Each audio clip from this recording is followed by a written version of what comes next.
ওটা কোনোভাবে পয়লা বৈশাখের আগে এক্সিকিউট করে উঠতে পারবো না। দাদারা এসছেন কিন্তু তার সামনেও এখানে জল লিক করছিল। এতদিন চেক হয়নি কেন সেটা 2 মাস ধরে? না, এলজি এই জিনিস হতে পারে না। আমি এলজি কে চিনতাম, যেটা করে দিলেন সেজন্য পরের বার ভাববে।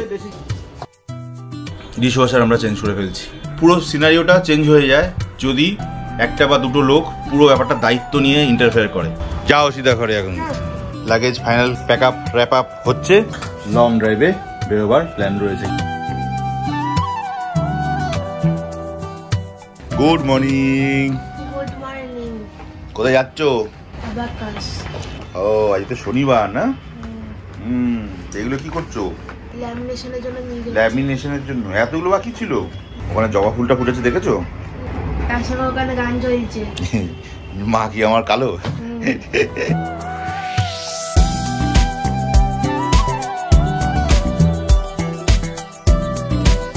আর কি ডিশ ওয়াশার থেকে জল বেরোচ্ছে? কতক্ষণ বাকি আছে? এখনো পর্যন্ত বেরোয়নি। দেখা যাক পুরো কমপ্লিট হোক। আজ তো ওদের কোম্পানির লোক আসবে বলেছে, এসে দেখবে। আজকে ওই নিয়ে ভয় দেখি ঠিক হয়ে গেছে নাকি? Hey good morning and welcome back to our channel. আজ শনিবার 2nd of March। মেয়ে আর মা যাবে অ্যাবাকাসে। একটু আগেই মিস্টার অরুণ বাগ হোয়াটসঅ্যাপ করেছিলেন আবার, যে বললেন যে 12টা থেকে 12:30টার মধ্যে আপনার কাছে পৌঁছাবো। আসুক, উনি এসে দেখুক ডিশ ওয়াশারটা কি সিচুয়েশন, উনি কি ভাবেন, উনি কি বোঝেন। আমি এই বাদাম ছোলা বাদাম খাবো এখন। কে একটু জিমে যাওয়ার ইচ্ছা রয়েছে, দেখি ওনার সঙ্গে টাইমটা কোলাইড করে যায় কিনা, সেক্ষেত্রে আগে বা পরে যেতে হবে। আর একটা হলো গাড়িটা একটুখানি চেকিং করে নিতে হবে আজকে। আমার বলছিলাম না মাথার মধ্যে অনেক জট, এই জট ছাড়াবার একটাই উপায়, জটা বাবার চরণে একবার যদি দেখা করে আসি। অনেক ধরে ইচ্ছা, অনেক দিনের সুপ্ত ইচ্ছা, দেখি বাবার কি কৃপা, যদি হয় তো আজকালের মধ্যেই বেরোচ্ছি। এবার এই জিএসটির ফ্যাক্টরটা যেটা এসে গেল, জিএসটিটা জটের মতোই। গতকাল অবধি কোনো রকম রিপোর্ট আসেনি, তার মানে শনিবার রোববার 2 দিন বন্ধ থাকবে, আসার কোনো চান্সও নেই। তো এদিকে আমার যে কোরেল ড্র সফটওয়্যারটা কেনা হয়েছিল, মানে পয়সা তো পুরো পেমেন্ট করে রাখা হয়েছে, সফটওয়্যারটা ওরা পাঠিয়েও দিয়েছে, বাট ওরা প্রপার বিল এখনো করে উঠতে পারেনি, যেহেতু আমি জিএসটি নাম্বারটা দিইনি। তো আজকে সকালবেলা আবার সৌরভদাকে, মানে যার কাছ থেকে নিয়েছিলাম প্যামেক্সে, সেই দাদাকে হোয়াটসঅ্যাপ করলাম যে দাদা আমার তো এখনো জিএসটি আসেনি, কি করব? বিল তো কতদিন ধরে আপনি আটকে রাখবেন? তো বলছে 8 তারিখ অবধি, 8th মার্চ অবধি আমাদের কাছে টাইম আছে আপনার বিলটা বানিয়ে যে অফারটা রয়েছে সেই অফারটা ক্লেম করার। তাহলে তো একটাই উপায় থাকে, বিল জেনারেট করে নিয়ে নিতে হয়। বলে হ্যাঁ 5-6 তারিখ অবধি দেখে নিন না। সেই রকম একটা অবস্থা, সিচুয়েশন। এখন জানি না এটা বিলটা উইদাউট জিএসটি করতে হবে কি, মানে জিএসটি ছাড়াই বোধহয় বিল করে নিতে হবে। আর ওইদিকে কালকে যেটা বলছিলাম যে ম্যাজেনাইন কিছু বানাবার জন্য, তারপর তো সব প্রোগ্রামই আমি পোস্টপোন করে রেখে দিয়েছি। না আগে জিএসটি আসুক, আর জিএসটি আসতে যা বুঝতে পারছি, বললাম কালকে রাতেও বলেছি, জিএসটি যদি এসে ওঠেও ওটা কোনোভাবে পয়লা বৈশাখের আগে এক্সিকিউট করে উঠতে পারবো না। অতএব যা হবে পয়লা বৈশাখের পরে ভাববো। আমি এখনও পর্যন্ত মেশিন কোম্পানিদের কাউকে কোনো অ্যাডভান্স করিনি, কোনো রকম কোনো ফাইনালাইজ কিছু করে উঠিনি, যেহেতু আমি নিজে একটু কনফিউজ। আগামী সপ্তাহটা, মানে হ্যাঁ আগামী সপ্তাহটাই যা কথা বলবার মতো জায়গা থাকবে কথা বলবো, নাহলে এরপর এই নিয়ে কোনো কথাবার্তা নেই। পুরো যা হবে পয়লা বৈশাখের পরে ভাবনা চিন্তা করবো। তো এখন ইন দ্য টাইম আমার যা সিনারিও দাঁড়ালো, প্ল্যান একটাই, সমস্ত প্ল্যান বাদ দিয়ে আপাতত জটা বাবার পায়ে গিয়ে পড়ি, একটু দেখি বাবা ডাকে কিনা, কোথায় যাবো কি বৃত্তান্ত সব তো বলবো, চিন্তা করার কারণ নেই। আগে দেখি বাবা ডাকে কিনা। ড্রোনের ব্যাটারিগুলোকে চার্জে বসিয়ে দিলাম, কখন কিভাবে লাগে না লাগে তো বলতে পারছি না। রেডি থাকুক। বেজে গেছে প্রায় 11টা। অরুণবাবু হোয়াটসঅ্যাপ করেছিলেন 12টা থেকে 12:30টার মধ্যে চলে আসবেন উনি। ওয়েট করি, তারপরে এই না জিমে যাব, তারপরে একটু গাড়িটাকে চেক করে রাখবো। হুলো আমার জন্য দইয়া চিড়ে নিয়ে এসছে। 11:30 বাজে। তো কটা ক্লাস রে আজকে? কটা যাবি? যাবো। চলো ঠিক আছে, ভাগো, আমি ওদিকে কাজ ছাড়ি। কি হলো হঠাৎ ট্যাক্সি করলে? তা ভালো করছো। 11:30 ক্লাস, 11টা তো বাজে। ঠিক আছে, টাটা, সাবধানে। খচ্চর মেয়ে। এলজি থেকে আপাতত 3জন ইঞ্জিনিয়ার এসছে। মিস্টার অরুণ বাগ এখনও ঢোকেননি, উনি নাকি ঢুকবেন। ওরা এসে দেখছে এদিকে ডিশ ওয়াশার চালু ছিল, কাজ করছে, তো ওরা এখন 1 ঘন্টা লাগবে। ওরা ওয়েট করে বলছে বসুক, যা করে করুক।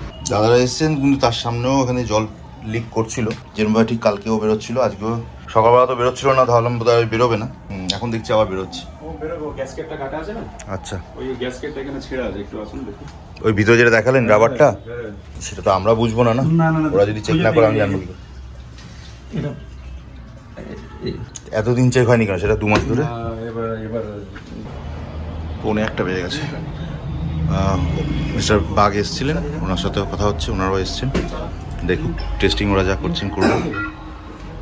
তো এলজি থেকে অরুণ বাগ আর ওনার টিম প্রায় 3 জন, সঙ্গে আরও এসছে নতুন 2 জন ইঞ্জিনিয়ারও এসছেন। নতুন 2 জন না, একজন ইঞ্জিনিয়ার এসছেন, সিনিয়র লম্বা করে যাকে দেখালাম। তো ওনারা সব বাইরে ওয়েট করছেন। ডিশওয়াশারটা কাজ হচ্ছে মানে ডিশওয়াশারটা ওয়াশ করছে, সেই জন্য সাইকেলটার জন্য ওয়েট করছেন। আর মিনিট 15-20 বোধহয় বাকি আছে, তার জন্য ওয়েট করছেন। প্লাস একটা গ্যাসকেট সাইড থেকে কাটা ছিল, সেটা ওনারা এসে ডিটেক্ট করলেন। আমরা তো বুঝতে পারিনি, যে সিনিয়র ইঞ্জিনিয়ার এসেছিল সে ডিটেক্ট করলেন। তো সঙ্গে সঙ্গে ওই পার্টটাকে আনাবার জন্য মিস্টার বাগ আবার বলে দিলেন। তো তাদের সঙ্গে একজন যে এসেছিলো সে বাইকে করে সেটা আনতেও চলে গেছে। তো ওনারা ওটার জন্য ওয়েট করছেন। প্লাস সাইকেলটাও কমপ্লিট হবে। কী করে দেখি, অন্তত জলটা বাইরে বেরোনো যদি বন্ধ হয় বাকিটাকে শর্ট আউট পরে দেখা যাবে। কী করে দেখি সে বুঝে জানাবো আপনাদের। মেন টাইম আমার হয়ে গেল দেরি, ব্লগটা আপলোড করার টাইমে ওরা চলে এসেছিলেন বলে ওদেরকে টাইম দিতে গিয়ে আমার হয়ে গেল অনেকটা দেরি। এখন বাজে প্রায় 1:10। জাস্ট ব্লগটাকে আপলোড করে দিই, ওদের সঙ্গে কথা বলতে বসি। আপাতত এই গ্যাসকেটটাকে ওনারা চেঞ্জ করে দিচ্ছেন, যে কারণে লিকটা হচ্ছিল বলছে, ডাউট হচ্ছিল। ছিল ওই একটা কাটা মতো, আমরা কেউই দেখিনি, ওনারাও দেখেননি। তো যাই হোক, এটা চেঞ্জ করে আপাতত ফিগার আউট করা হবে, তারপরে ফিডব্যাকটা পাবো। আর দাদা যেটা বললেন যে এটার ভিতরে সেডিমেন্ট অনেকগুলো পড়ে আছে, সেগুলোকে ক্লিন করাতে হবে ভিনিগার দিয়ে ওয়াশ বারবার। আর না হলে ওদের কাছ থেকে একটা ডিসকেলিংয়ের একটা, আমরা আগেও কিনেছি ওটা, এখন আর কেনা হয় না ওটা। ডিসকেলিংয়ের একটা পাউডার পাওয়া যায়, ওটা নিতে হবে।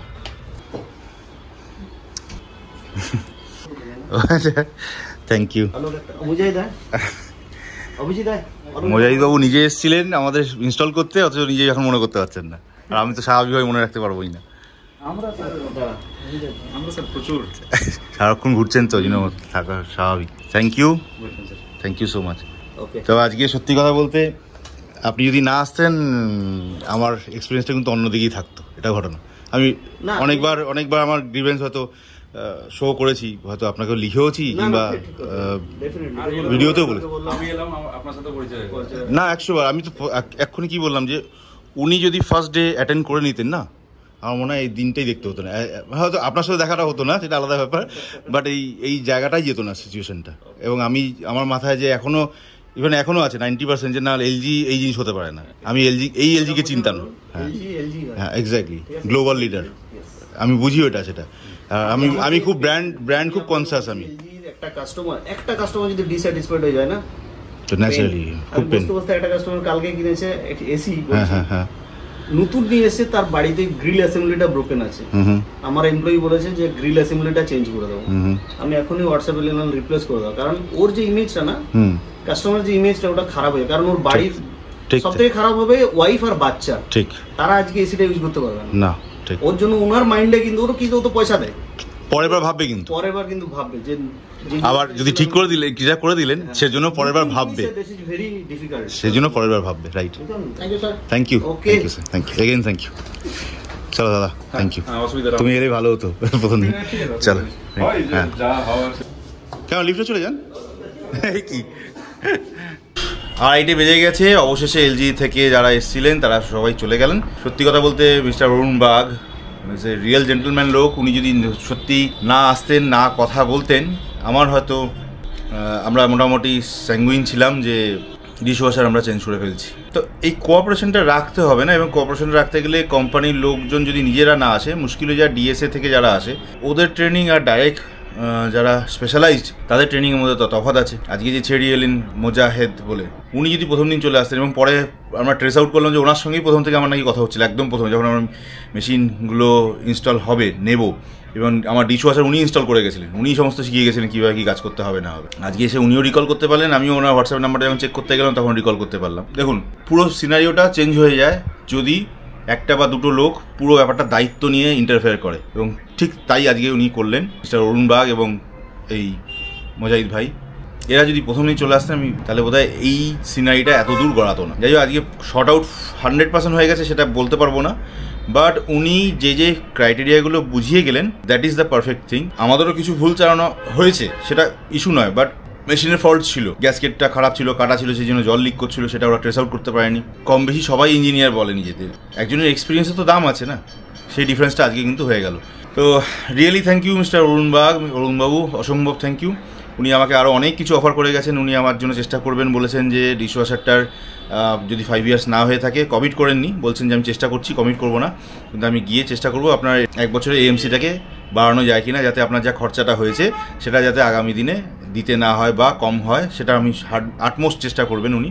তারপরে বললেন যে ফ্রিজের ব্যাপারটা আপনি করিয়ে নিন। আমি জিজ্ঞেস করছিলাম যে ফ্রিজটা কীভাবে সার্ভিস করানো যায়, বলে আপনি কল করবেন বা হোয়াটসঅ্যাপে লিখে দিন, আমরা তারপরের দিনই আপনাকে লোক পাঠিয়ে দেবো, সার্ভিসটা করে নিন। কন্ডেন্সারটা প্রবলেম হয়ে যায় অনেক সময়, ওটা পরিষ্কার করাতে হয়। পুরো ব্যাপারটা উনি করিয়ে দেবেন, বলছেন যে ওটাকে আপনাকে পয়সা দিতে হবে না, আমি করিয়ে দেবো। প্লাস একটা ডিস্কেলিংয়ের একটা পাউডার হয়, যেটা গিফট হিসেবে আমাকে as a token of gesture বলতে পারেন আমার এই সাফারিংয়ের জন্য উনি এটা বললেন যে এটা খুবই সামান্য, বাট আপনাকে এটা দিয়ে গেলাম।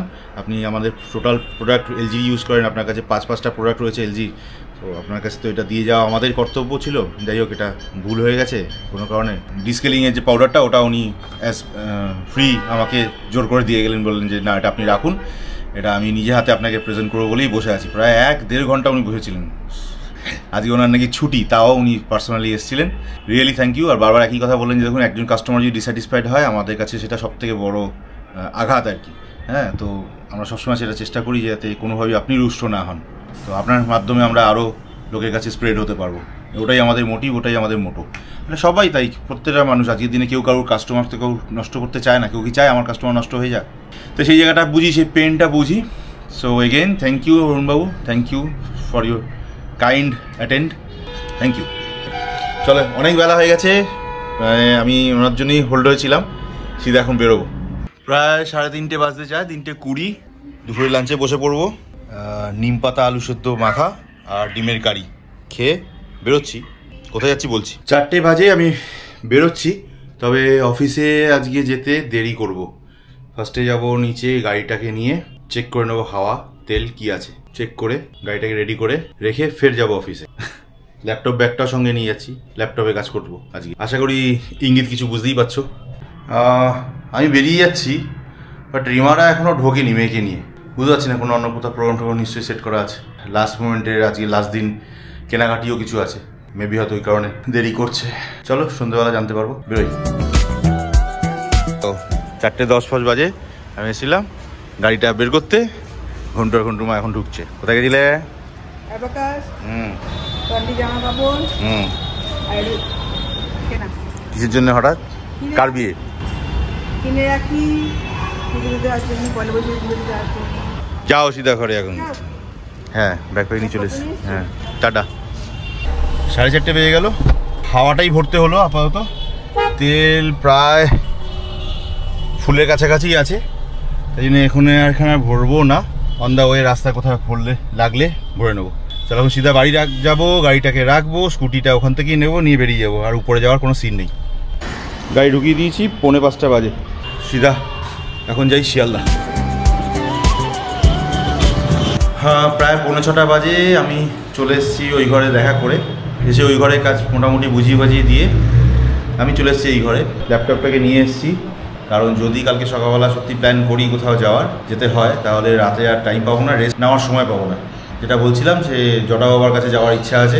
কোথায় একটু সাসপেন্স থাকুক, কালকে সকালবেলা জানাবো যখন যাত্রা করব। যদি বাবার ইচ্ছা হয় যেতে পারি। ধামটা কোথায় সেটা কালকে সকালেই জানাবো। ততক্ষণ ওম নমঃ শিবায়। চলো, কাজ সারি একটু, তারপরে বেরোচ্ছি। চলো, 8:20 বাজে। এখন অবধি যা কাজ ছিল কমপ্লিট করে নিয়েছি, শর্ট আউট করে নিয়েছি। ওই ঘরে যাই, ওদেরকে ছাড়ি, তাড়াতাড়ি বেরোতে হবে, নাহলে রাতে আর রেস্ট পাবো না। কালকে ভোরবেলা আমরা বেরোচ্ছি লং ড্রাইভে, শিবজির উদ্দেশ্যে। বাস এটুকুই বলতে পারি। বাকি বাবার ইচ্ছা, কোথায় নিয়ে যাবে, কি করবে, সব কালকের ব্লগে দেখতে পাবে। সঙ্গে থাকো, দেখতে থাকো। চলো, 9:30 বাজে, ব্যাক আপ এখান থেকে। চল রে।